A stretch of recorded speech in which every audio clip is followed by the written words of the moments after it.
and tomorrow. Green transition, innovation, and the tech industry, including 6G, are areas where two nations like Sweden and the US have very many common interests and common concerns as well, and we should and we could work even closer together. In northern Sweden, we show in practice how innovation and growth and green transition can go hand in hand. Here Sweden has unique natural resources, rare earth metals, and by tradition, cheap, reliable, and fossil-free electricity, not least thanks to hydropower. In January this year, it was announced that Europe's largest deposit for rare earth metals is in Kiruna, just some 350 kilometers from here. That's pretty close, if you ask the locals. And it shows that Sweden has a bright future as a mining nation, increasingly important again for the green transition. I'm happy to conclude that the relations between Sweden and the United States are very strong, with plenty of potential for deepening cooperation, both as bilateral partners and as future NATO allies. Over to you, Secretary Blinken. Thank you. Well, Prime Minister, thank you so much. Thank you for the very, very good meeting that we had. Thank you for your wonderful hospitality here. I am grateful to be here, to be with you, and also our colleagues from the European Union as we engage in the fourth round of the Trade and Technology Council meetings that will start actually tonight with dinner, but then in full force tomorrow. But we're in Sweden and then on to Norway and to Finland at a critical time for our countries and our people, a time of historic strategic convergence between the United States and partners across Europe. And I think, without speaking for you, Prime Minister, I think we both have that shared assessment of this convergence on the most important issues of our time. The United States and Sweden are working more closely together than ever on a wide variety of shared interests. Ukraine, Sweden's NATO accession, our bilateral security partnership, and indeed, here in Luleå, as you heard, Sweden just hosted the Arctic Challenge Exercise 23, joined by the United States and NATO. The climate crisis, where Sweden is a leading partner in the First Movers Coalition, something we saw firsthand today, and our efforts to ensure that the Arctic remains a region free from conflict, where nations act responsibly and in accordance with international law, and economic development and investment take place in a sustainable, secure, and transparent manner. Tomorrow, as noted, we are going to build on the progress that we've made. As the Secretary of Commerce, Gina Raimondo, the U.S. Trade Representative, Catherine Tai, and I join our European Union counterparts for the fourth meeting of the US-EU TTC, the Trade and Technology Council. It is very fitting that we meet here in Luleå. This city is a model for so much of the work that we've been doing and we've been focused on through the TTC, from eliminating emissions in carbon-intensive industries to reducing our dependencies on unreliable or autocratic countries for the minerals that are used for products essential to our prosperity and security. Over the past 2 years, the TTC has enabled the United States and the European Union, which together make up nearly 40% of the world's GDP, to align and shape a collective, affirmative economic and technological future that advances the values that we share, that bolsters our competitiveness, and that delivers tangible results for the people that we represent on both sides of the Atlantic. At tomorrow's meeting, we'll focus on how to ensure that new and emerging technologies, as you heard from the Prime Minister, like AI, like quantum, like 6G, enhance our competitive edge, benefit our citizens, and uphold democratic principles. We'll continue to work on our supply chains and on accelerating the green transition, a great example of which we saw earlier today. We'll also discuss our joint efforts to address economic coercion and non-market economic policies and practices. The work that we've done over the past 2 years, including on export controls, has been critical to our efforts to ensure that Russia's invasion of Ukraine remains a strategic failure. Tomorrow, we'll announce new actions that build on the export controls on the technology that's found in Iranian drones used to target Ukrainian civilians and civilian infrastructure, to counter Russian misinformation and disinformation, to protect human rights defenders online. Then Foreign Minister Billstrom and I will both travel to Oslo for the NATO Foreign Ministers meeting. As we prepare for the Leaders Summit in Vilnius, we're continuing to make sure that our alliance is stronger, more united, and better positioned to navigate a changing environment, from Putin's aggression in Europe to the PRC challenge to risks in space and cyberspace. Sweden, again and again, has proven its commitment to NATO, to its values, to its mission, to its members. A strong, vibrant democracy with highly capable forces that have been working shoulder to shoulder with NATO members for years, for decades. It is fully dedicated to upholding the commitments that underpin our alliance, including Article 5. By joining NATO, Sweden undertakes a commitment to the security of every other ally. No one should doubt that commitment. And of course, every other ally will be committed to Sweden's security. We will continue to work to complete Sweden's accession by the time our leaders gather in Vilnius for the NATO summit.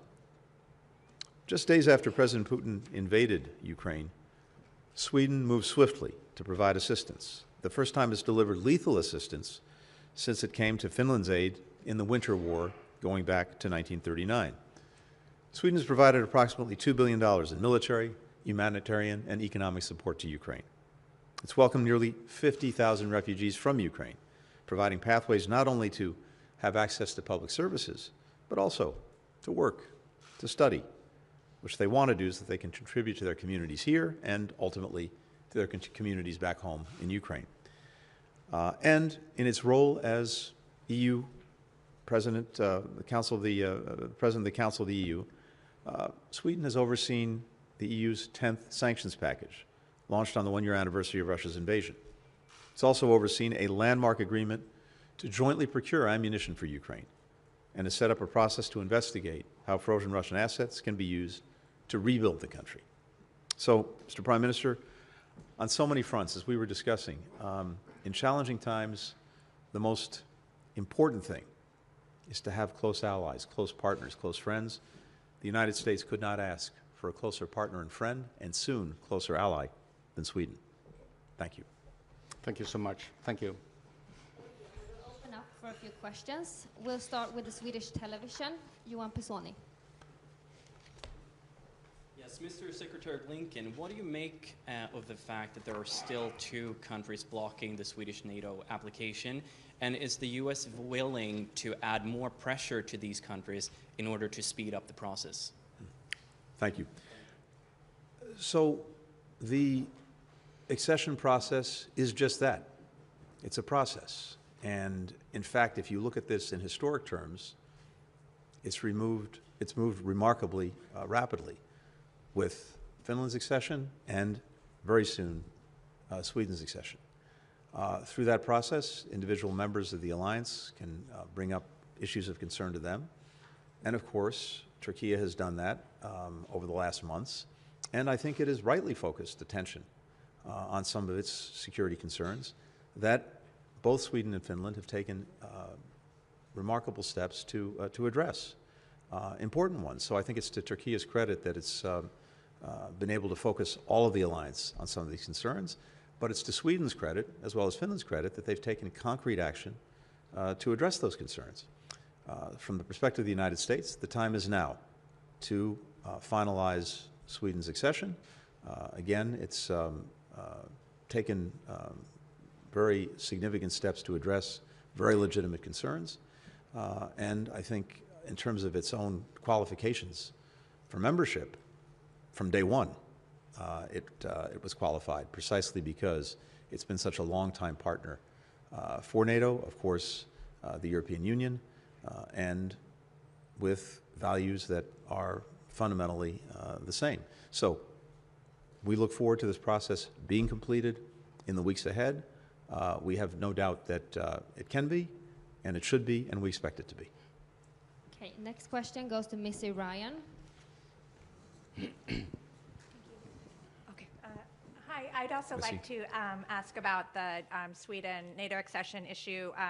First, for you, Mr. Prime Minister, have you or any of your advisors been in touch with the Turkish government since with Erdogan or his team since his re-election? And do you have any indications that Turkey is now ready to approve Sweden's accession to NATO, or are they asking you to take additional steps? And I know your government has spoken extensively about the benefits that NATO accession will bring to both Sweden and NATO, but what do you think it says about NATO and its ability to provide a strong deterrent that, you know, one or two members of NATO have the ability to hold up the enlargement for over a year? And then for you, Mr. Secretary, President Biden yesterday suggested that there could be some sort of arrangement linking Turkish approval of the Swedish accession bid to the provision of F-16s to Turkey. Do you have any indications that Turkey will now relent on Sweden's NATO accession now that the election is over? And do you have any indications that key lawmakers in the United States will now support supplying Turkey with F-16s? And then also on the Turkish election, forgive me, given the track record of Erdogan's government regarding rule of law, democracy, and inclusivity, are you concerned that conditions around those things might deteriorate further in Turkey following the election, since, you know, arguably he might see that as see the results of the election as a validation of his approach? Thanks. Well, first, of course, obviously, we have several contacts also after the election runoff last Sunday. So we are in constant contact with our Turkish counterpart on this specific issue, of course. So, and just to reiterate what I've said before, I mean, we have always known that two things. One is we have a memorandum, we are fulfilling it, and the very final part of that is actually being put into force June 1st. That is the day after tomorrow, when the new piece of legislation, actually, in counterterrorism, and that is an important step, and thereby we have done what we told our Turkish friends, and within the framework of the trilateral memorandum, very, very important. And we acknowledge the fact that they have good reasons to have had concerns on how other countries help them to protect themselves.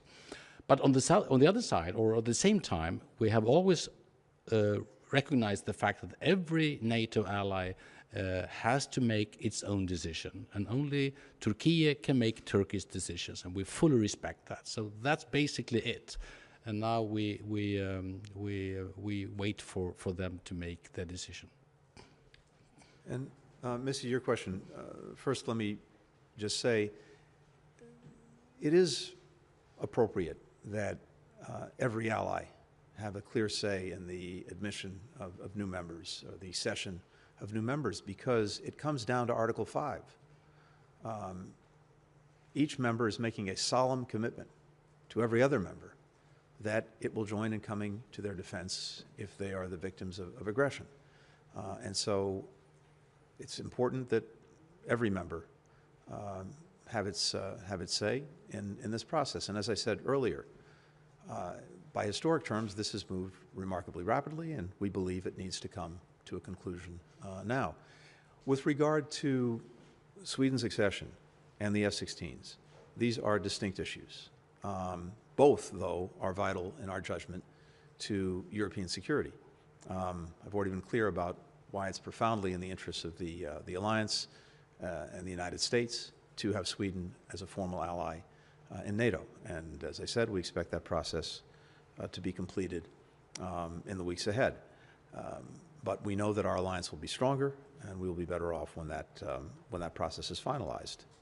And so we urge both Turkey and Hungary, which is also not yet ratified, to ratify the accession as quickly as possible. There is no reason for any further time. Sweden is ready now.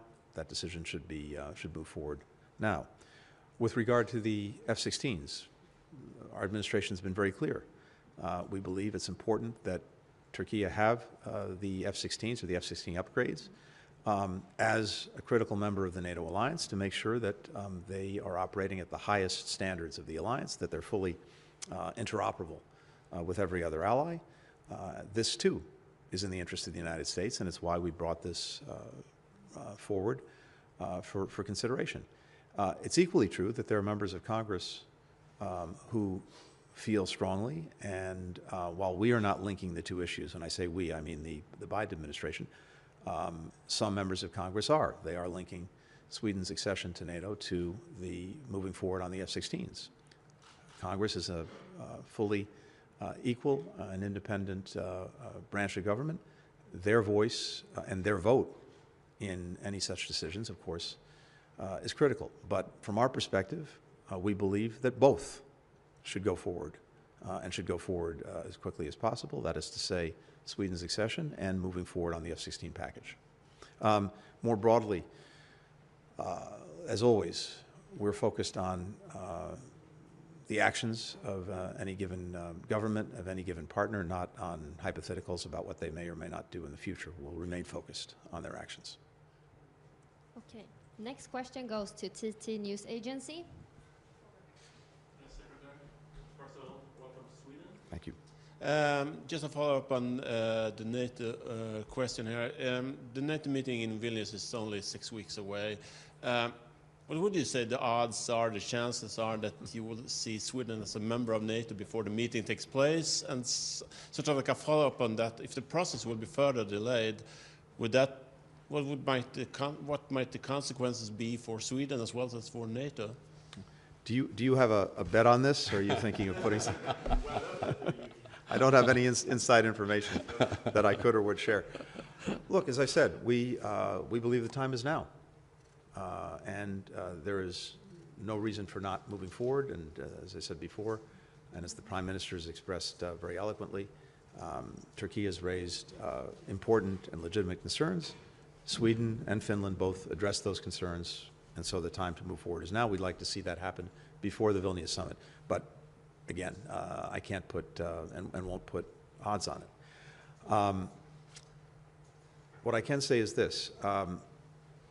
We and our allies are both committed to and well positioned to help Sweden address its security needs, irrespective of whether accession happens tomorrow or in 2 weeks or in a few weeks after that. We've been clear that we will not tolerate any aggression against Sweden, no matter its actual status. Secretary of Defense Austin was here recently, and I think he very clearly reaffirmed that point. We have a deep existing partnership that is literally being exercised, as the Prime Minister said, right now through Arctic Challenge 23. And I think that's further evidence of the fact that we are working extremely closely together, and as partners and soon formal allies, we're ready for any contingency. Great. We'll do a final question from the Wall Street Journal. Kim. Thanks. Kim McCrail from the Wall Street Journal. For Secretary Blinken, can you speak to how close you think the U.S. and European approaches to China are right now? What do you hope to see from Europe in addressing concerns about non-market practices and export controls? And also, how big do you think the gap is between what the EU talks about in terms of de-risking and what is often referred to with the U.S. about decoupling with China? And sorry, if I can also put a question to the Prime Minister? Just for the Prime Minister, it's on the same topic. It seems there's significant debate from member states over how to redefine Europe's relationship with China. So what's your view on the Commission's proposal for outbound investment screening? And how likely do you think it is that member states will see some agreement on moving forward with that? Thank you very much. So I think, and the Prime Minister and I had an opportunity to discuss this at some length, for both the United States and Europe, and indeed for countries in all parts of the world, the relationship with China is among the most consequential, as well as one of the most complex that we have. And we've been very clear about what we're for and also what we're not for. And we are not looking for a new Cold War. We're not looking to contain China.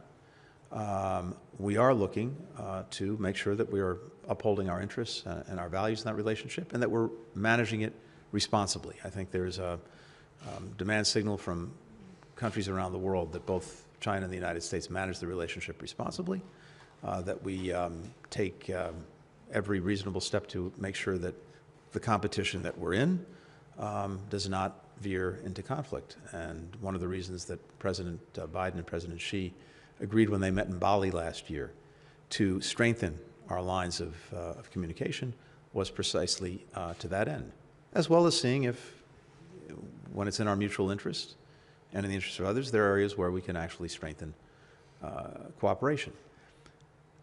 In my 30 years or so of doing this, I have not seen a time actually when there is greater convergence between the United States and Europe, as well as with key partners in Asia on the approach to China.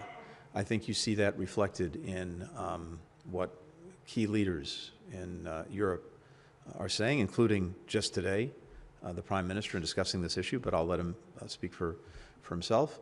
The work that we're doing with the EU through the Trade and Technology Council.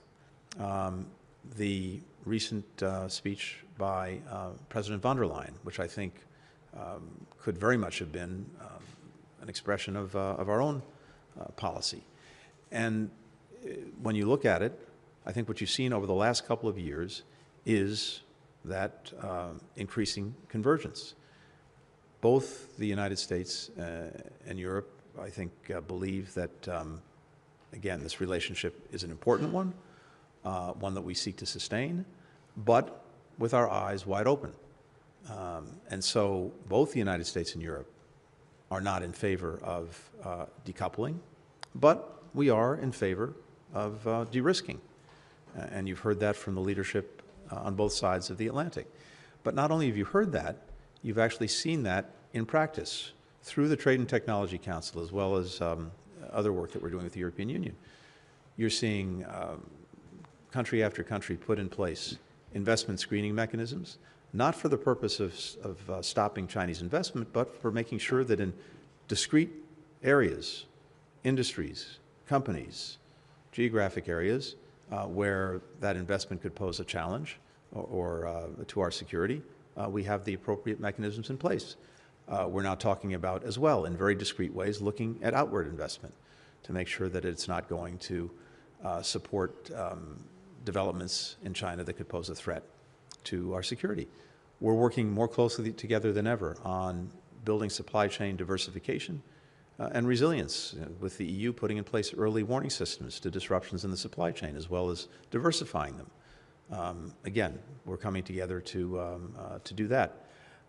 You see it as well in the collaboration that we've had on export controls, not for the purpose of cutting off trade with or supplies to China of technology, but again, in very discrete areas where that technology may go to, for example, help China develop what is an opaque nuclear weapons program, or other things that could pose a threat to our security, or challenges to our values like surveillance technology. Well, we're taking appropriate measures there. And when it comes to non-market economic practices, there too, the United States and Europe are increasingly aligned, and that's important because individually, if we're trying to get China to change some of the unfair practices that it's engaged in, the United States is about 20% of the world's economy. Europe's about 20% of the world's economy. When we combine and address these issues together, all of a sudden we're almost 50% of the world's economy, and that's a little bit harder for China to ignore when it comes to trying to change some of the practices they're engaged in. So I think we're seeing that it's profoundly in the mutual interest of both Europe and the United States to be aligned in our approach, as it is for key countries in Asia. We just came from G7 meeting where Japan and Korea were both present. I think you've seen a similar alignment, a similar convergence in the approach that we're taking to China there as well. And again, I refer you to the words of key leaders in Europe, as well as some of the key documents and strategies that Europe has put out. They are almost entirely coincident with our own approach. Well, basically, I very much agree with Secretary Blinken's kind of basic approach and to this matter, very much so. And as you might know, the very final European Council meeting during the Swedish presidency will be, of course, as always, about Ukraine, always, but also on the key issue of relation to China. So that's our kind of final part we are preparing. It happens to be, I just came to here from the Stockholm China Forum, the German Marshall Fund's annual meeting on China, and I tried to outline how we see the principal approach to perhaps just two remarks. One is Europe needs to unite and stick to the unity on how to have a common approach to China. It is simply the fact that 27 countries need to stick together to have the clout and to have the power needed. And second, transatlantic cooperation is key in this area as well, I would say. And it has sometimes been questioned, as you know. And I would say that those now saying that, or asking themselves, does Europe need to choose as it goes between the US and China? They simply ask themselves the wrong question. We should instead unite in a principally anchored idea on how an open world should act, how we reduce dependency, how we de-risk, regardless if China want to be de-risked or not, and try to be as open as possible, taking our own security concerns into account. I think the US has been a few years ahead of Europe, but I think very many countries now realize this is not the time for naivety. It's not the time to stop communicating and cooperating with China either. Decoupling is not the answer, but to have a serious common approach to this matter, I think would be. So my short answer, yeah, I think there is a beginning convergence going on, which I would appreciate very, very much. And if Sweden can be helpful in that process, I would be very proud of that. Great. Thank you so much Thank you for so everyone much. for coming. Thank you so much. Thank you. Thank you.